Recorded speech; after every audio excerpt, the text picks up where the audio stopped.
PM Modi गद्दी छोड़ेंगे या बरकरार रहेंगे कुर्सी पे? गुजराती ना जल्दी जाते नहीं हैं, वो उंगली रखते हैं वहाँ पर लेट जाते हैं। ये भाजपाई हैं कि गंजे को कंघी भी दे देंगे, कहीं झाड़ो रात भर झाड़ो। सावन के अंधे को हमेशा हरा हरा ही नजर आता है। गया माघ दिन 29 बाकी, ये राष्ट्र भक्तों और राष्ट्रद्रोहियों की लड़ाई है। पता लग जाएगा कि कौन राष्ट्रद्रोही गद्दार है, कौन राष्ट्रभक्त है। इन्होंने पुलवामा और पहलगाम करवाया, उन्हीं के साथ ये मैच खेल के अपनी राष्ट्रभक्ति इन्होंने जाहिर कर दिया है। इतना देश अंग्रेजों ने लूटा जितना ये लड़ुए लूट रहे हैं। ये बेरा औलाद वाले ये क्या जाने कि परिवार कैसे चलता है। मोदी जी गद्दी से उतरेंगे या नहीं, विराजमान रहेंगे? नैतिकता के आधार पर उन्हें इस्तीफा दे देना चाहिए। कि सरकारी नौकरी करने वाला 60 साल में रिटायर होता है और सरकार चलाने वाला 75 साल में भी नहीं रिटायर हो रहा है। क्या यार 75 साल का बेटा होता है। पर दिमाग खपाना बेवकूफ़ी भरी चीज है, क्योंकि न इनके अंदर परंपरा है, न शिष्टाचार है, न संस्कार। देश का बच्चा बच्चा कर्ज में गड़ा है और वित्त मंत्रालय विदेश के सामने कटोरा लेके खड़ा है। 17 सितंबर प्रधानमंत्री नरेंद्र मोदी का जन्मदिन है और वो 75 साल के हो रहे हैं। अब सबसे बड़ा सवाल ये है कि 75 साल होने के बाद क्या नरेंद्र मोदी अपनी गद्दी छोड़ेंगे या मिलेगा किसी और को मौका? क्योंकि इससे पहले भी आरएसएस प्रमुख मोहन भागवत ने कहा था कि 75 साल की उम्र होने के बाद गद्दी छोड़ देनी चाहिए और दूसरों को मौका देना चाहिए। लेकिन अब अपनी इसी बात से वो पलटी मार गए। उन्होंने कहा ना मैं गद्दी छोड़ूंगा 75 साल के बाद और ना मैं किसी को बोलूंगा। इसी विषय को लेकर आज मैं जनता के बीच मौजूद हूँ और जनता से ये जानने आई हूँ कि जनता क्या चाह रही है कि मोदी जी गद्दी छोड़ेंगे या अपनी सत्ता में ही बरकरार रहेंगे। जी क्या लगता है आपको? मोदी जी कल 75 वर्ष के हो रहे हैं। सबसे पहले आपका बहुत धन्यवाद। मेरा नाम अनिल पटेल नेताजी है, जिला अध्यक्ष समाजवादी पिछावर प्रकोष्ठ बरेली से हूँ। और सबसे पहले मैं ये कहना चाहूँगा कि ये देश युवाओं का है और बड़े बूढ़ों को इस समय राजनीति नहीं करनी चाहिए। मोदी जी को गद्दी छोड़ देनी चाहिए थी और छोड़ देनी चाहिए अभी भी, क्योंकि उनकी सरकार में ऐसे ऐसे युवाओं के साथ अत्याचार अन्याय हो रहा है जिसका कोई जवाब नहीं। मोहन भागवत ने भी कह दिया है कि 75 साल के बाद ना वो गद्दी से हटेंगे ना वो किसी को बोलेंगे, तो इसको लेकर आप क्या कहेंगे? इसको फिर इसका जवाब जनता देगी 2027 में। देखना आप, ये डबल इंजन वाली सरकार, एक इंजन माननीय अखिलेश यादव जी 2027 में फेल करने का काम करेंगे और समाजवादी पार्टी की सरकार बहुमत से बनेगी। जन जन की यही पुकार 2027 में माननीय अखिलेश फिर मुख्यमंत्री अब की बार।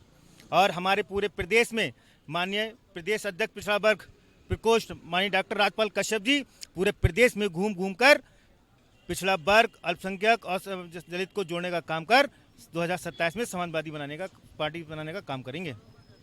क्या लगता है आपको, पीएम मोदी गद्दी छोड़ेंगे या नहीं? बिल्कुल, वैसे तो छोड़ना चाहिए क्योंकि मोहन भागवत जी जो हैं वो उन्हीं की आरएसएस, एक भाजपा आरएसएस की ही एक संस्था है और उनके अगर गुरु कह रहे हैं तो उन्हें छोड़ना चाहिए और देश का नौजवान भी चाहता है। लेकिन उन्होंने कह दिया है ना कि ना तो वो हटेंगे और ना किसी को हटने को बोलेंगे। अपने पलटी मार दी उन्होंने। तो ये फिर तो तानाशाही है, ये लोकतांत्रिक मामला ही कहाँ रह गया। ये तो तानाशाही है और तानाशाही में तो तानाशाही ज़्यादा दिन टिकती नहीं है। तो तानाशाही ज़्यादा दिन टिकती नहीं है। अगर ये ऐसे नहीं छोड़ेंगे तो जनता जनार्दन सर्वोपरि है, वो इनके लिए हटाने का काम करेगी। जनता बदलाव चाहती है कि नहीं? जनता बदलाव तो बिल्कुल चाहती। अगर जनता बदलाव ना चाहती होती तो 2024 के चुनाव में सीटें इनकी कैसे कम हो जाती।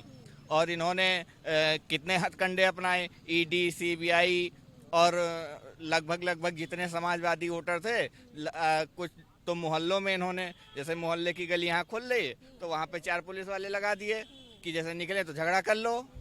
अब उनको कोई बुजुर्ग है, कोई महिला है, अब उससे आधार कार्ड फोटो सही नहीं है, ये सही नहीं है, वो सही, आधार कार्ड में फोटो किसकी सही रहती है? 2027 में जो चुनाव होंगे प्रशासन तो वही रहेगा, तब क्या कहेंगे आप?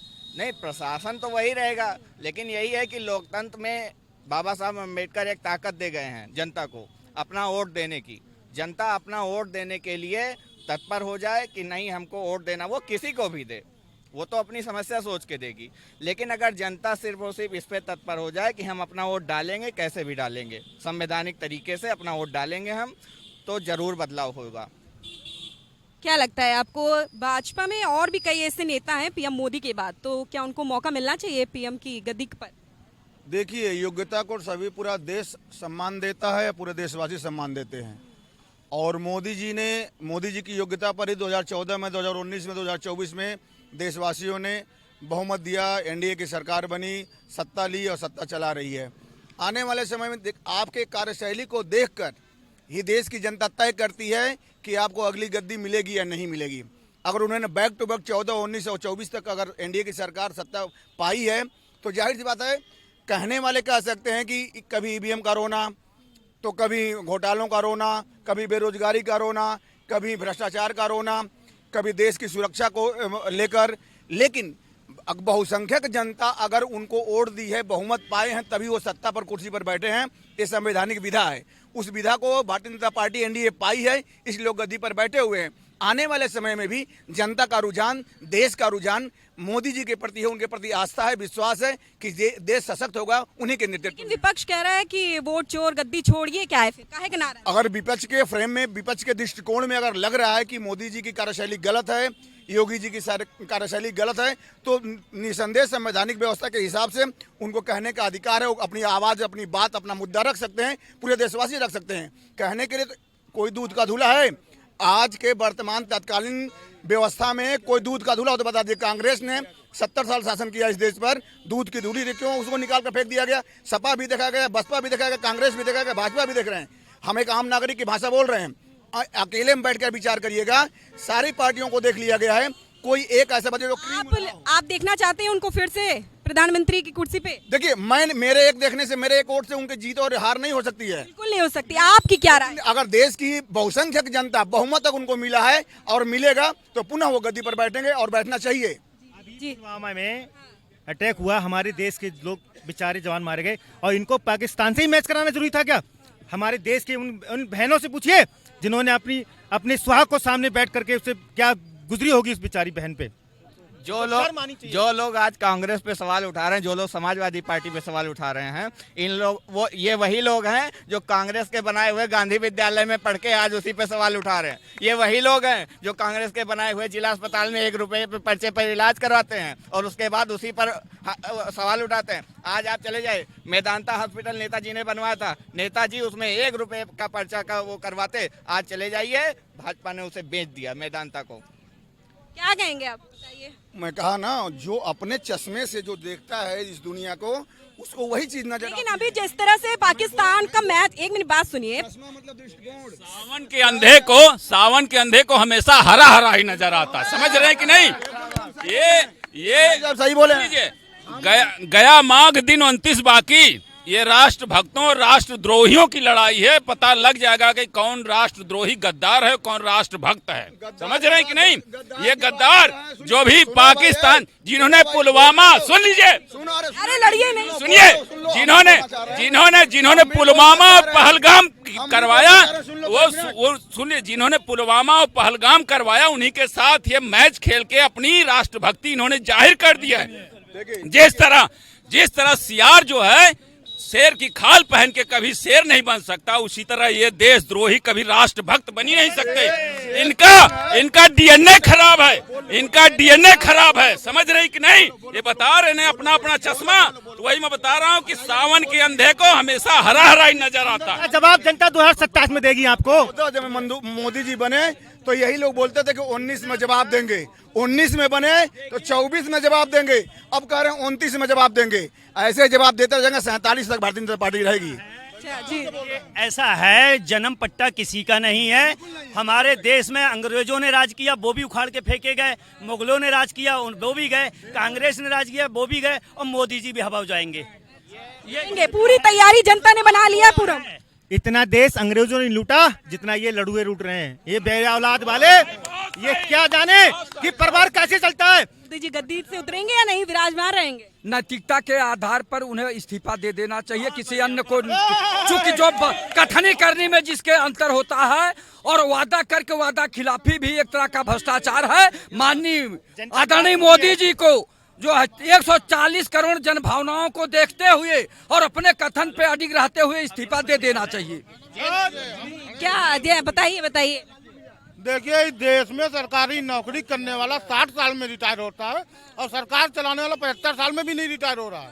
क्यों नहीं हो रहा भाई, तो जानने आए। क्योंकि देश को कब्जा कर लिया गया है। अच्छा, किसने किया है? कुछ राष्ट्रभक्ति के नाम पर देशद्रोहियों ने कब्जा कर लिया है, जो इस देश के जनताओं को लिंचिंग करती है। अपना ही भारत माता को कहती है कहीं मिनी पाकिस्तान हो गया। ये कैसे राष्ट्रभक्त हैं? भारत माता के ऊपर सवाल करते हैं कि भारत माता की धरती जो है उसमें कहां से पाकिस्तान आ गया। ऐसे ही राजभक्त लोग हैं जो भारत माता का अपमान करते हैं और राजभक्ति जाहिर करते हैं। अगर प्रधानमंत्री ने देश के नौजवानों के लिए, युवाओं के लिए कुछ किया होता है तो हम भी मोदी जी का महिमा मंडन कर रहे होते। लेकिन 2014 में जब आप सत्ता में आए थे, आपने कहा 2 करोड़ लोगों को रोजगार देंगे। अगर देखा जाए तो अभी इंदिरा गांधी प्रतिष्ठान में भी लगा था मेला रोजगार, तो कई लोगों को डॉक्यूमेंट जमा कर लिए गए, लेकिन कुछ नहीं मिला हाथ, सब निराश हो गया, सब निराश हो गए, कुछ नहीं मिला। तब क्या कहें? 100 करोड़ बहन मायावती ने 100 करोड़ों का आरोप लगाया था अखिलेश जी पर खाद्यान्न घोटाले, खनन घोटाले में। वो नहीं दिखेगा, भाजपा का दिखेगा, क्योंकि भाजपा देश के साथ खड़े, राष्ट्र के साथ खड़ी है। भाजपा के पास कुछ नहीं है। पाकिस्तान गाय गोबर, भाजपा के पास विकास। भाजपा पाकिस्तान का पार्टनर है क्या? पाकिस्तान के, अरे खिचड़ी कौन खा रहा? इनके पास ऐसे राष्ट्रभक्त हैं जो जब अंग्रेज थे तो अपना सामंतवादी, अपना राजशाही बचाने के लिए अंग्रेजों की दलाली की, अंग्रेजों की मुखबिरी की। जो यहाँ के देशभक्त थे, जो आंदोलनकारी थे, उनकी मुखबिरी करते थे ये लोग। ये और लोगों से पूछते हैं और लोग क्या कह रहे हैं। हाँ चाचा क्या कहते हैं? कल जैसे कि कल प्रधानमंत्री नरेंद्र मोदी जी का जन्मदिन है और कल वो बता रहे 75 अपार और 7500 रोजगार मिलेगा, तो उसको लेकर क्या कहेंगे? कॉलविन में कल रोजगार का लखनऊ महोत्सव लगा है कौशल का, तो क्या? चलिए हम देश के प्रधानमंत्री की कल नियत और नीति भी देख लेते हैं। वो तो 1 नंबर का झुट्टा है। 15 लाख आपके खाते में आ गए, 2 करोड़ नौकरियां आ गई, तो क्या वो वैसा आदमी अपना पद छोड़ सकता है? उसको तो पद से जनता ने वैसे तो 2024 में 240 पे लाके पटक दिया। बाबू नायडू और नीतीश कुमार अगर उनके समर्थन में न खड़े होते तो वो अब आप उसकी छटपटाहट देख लीजिए। 20 से ऊपर बिल हैं लोकसभा और राज्यसभा में, एक भी बिल पास नहीं हुआ, क्योंकि आपके अपने ही अलायंस आपको धोखा दे रहे हैं। कोई बिल आपका पास नहीं होने दे रहे, आपकी कोई बात नहीं होने दे रहे, और आप कहते हो कि मैं देश का प्रधानमंत्री हूं।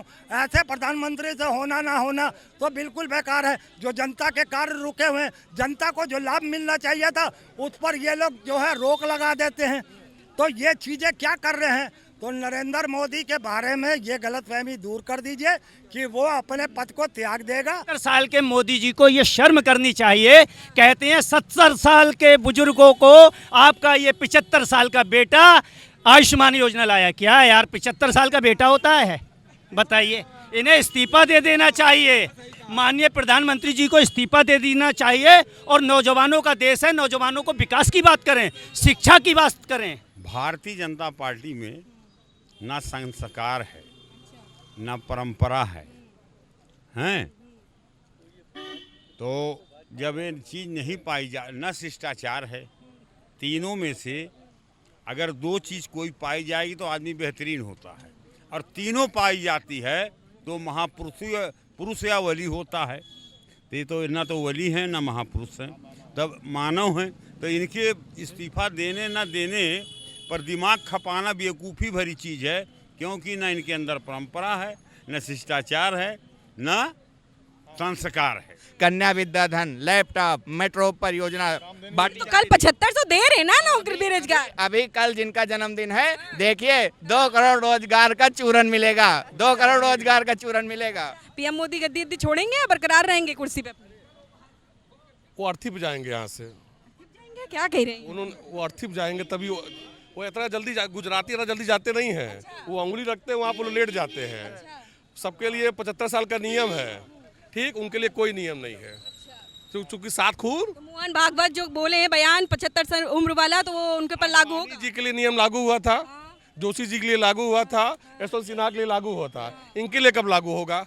ये भाजपा ही हैं, ये गंजे को कंघी भी दे देंगे, कहीं झाड़ो रात भर झाड़ो। अच्छा, देखिए, देश का बच्चा बच्चा कर्ज में गड़ा है, देश का बच्चा बच्चा कर्ज में गड़ा है, और वित्त मंत्रालय विदेश के सामने कटोरा लेके खड़ा है। आज जो स्थिति है, इन लोगों ने सब कुछ बेच दिया। आप ये सोचिए कि एक नौजवान सांसद, देश का भविष्य, राहुल गांधी, जिसकी इन्होंने सांसदी छीनवा लिया, जिन्होंने बंगला छीन लिया, लेकिन देश की जनता इतना 1000 किलोमीटर तक हिंदुस्तान का दौरा किया, देश की जनता उसके साथ थी, आपने देखा, और जनमत आज हिंदुस्तान का उसके साथ है। वो ऐसा सांसद है, जिस देश का ऐसा ओरेटर है जो बिना खरपत्ती के बोलता है। और दूसरी चीज़ ये है कि देश में उसका हक है। अब मोदी जी के बस की बात नहीं है सरकार चलाना, इनके बस की बात नहीं है। अब केवल जो है केवल अखिलेश यादव और राहुल गांधी का इंडिया गठबंधन ही आएगा। पूरे यूपी के चौकीदार रो रहे हैं। 2500 रुपये से महंगाई में वेतन है चौकीदारों, क्या खाए क्या पहने, कहाँ से बच्चों की शादी करे, कहाँ से 50 चौकीदारों के पास मकान नहीं है, रो रहे हैं चौकीदार। तो जनता पूरी तरह से मूड बना चुकी है कि जनता बदलाव चाहती है। बिल्कुल चाहती है। मैं छोटेलाल गौतम, राष्ट्रीय चौकीदार सेवा समिति का राष्ट्रीय उपाध्यक्ष होने के नाते 50 लेटर मैंने माननीय मुख्यमंत्री जी को अवगत कराया। और यही दारू सभा कार्यालय है, यही 2014 में कहे थे कि चौकीदार 70,000 हमारे साथ आ जाओ, तुम लोगों को 18,500 कर देंगे। 2 बार सरकार बनाई गई, दिल्ली में बनाया गया और पूरे उत्तर प्रदेश में 35 लाख चौकीदारों को वोट है। हर विधानसभा में 21,000 वोट पड़ता है। मुलायम के साथ थे, अखिलेश को बना दिए, चौकीदारों ने जितवाया। मायावती को 2 बार जिताए और ये भी वादा किए थे चौकीदारों को भला नहीं करे। 2500 में कौन जीता खाता का, 2500 रुपये में कौन खा जी लेगा। कहते हैं सबका साथ सबका विकास, और हमने वादा किया था और आज हम लोगों को वादा, हम लोग दर दर भटक रहे हैं। 2500 में हम लोग मर रहे हैं, हमारे बीवी बच्चे कायदे शिक्षा नहीं ले पा रहे हैं, छोटे छोटे बच्चे पढ़ नहीं रहे हैं। क्या है 2500 में हम कैसे जिए कैसे खाएं। अब कहते हैं सबका साथ सबका विकास, नहीं करेंगे तो वही हाल होगा कि आ जाओगे नीचे। अभी टाइम है, मैं वादा करता हूँ अगर चौकीदारों को भला कर दिए तो आपके साथ हमेशा रहूँगा, और नहीं तो सत्ता से जाने में देर नहीं लगेगी। तो जैसा कि देखा आप सबने कि जनता ने पूरी तरीके से मूड बना लिया और जनता भी अब चाहती है कि अब 75 साल के बाद नरेंद्र मोदी को अपनी गद्दी छोड़ देनी चाहिए और दूसरे को मौका देना चाहिए। किस तरह से जनता के दिलों में इतना गुस्सा है, लोग ने बोला है कि रोजगार की तो बहुत बातें करते हैं लेकिन सब कुछ धराशायी है। कैमरा पर्सन शैलेंद्र शर्मा के साथ मैं थी ज्योति कनौजिया, जनमत न्यूज़, लखनऊ।